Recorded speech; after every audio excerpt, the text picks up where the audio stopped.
Alright, we're going to make this a little bit easier. This is a 18 millimeter half-inch socket. I mean half-inch drive, 18 millimeter socket, and then we're going to use a 6-foot PVC pipe. It's a 6-foot length pipe here.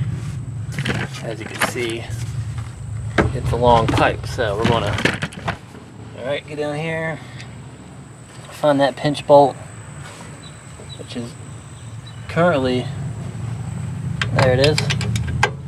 And we're going to make it go straight out, and then we'll put the 6-foot extension on there, and then we're going to rock and roll. Yeah, that's going to work. Alright. Hey, it's loosening. How about that? Alright.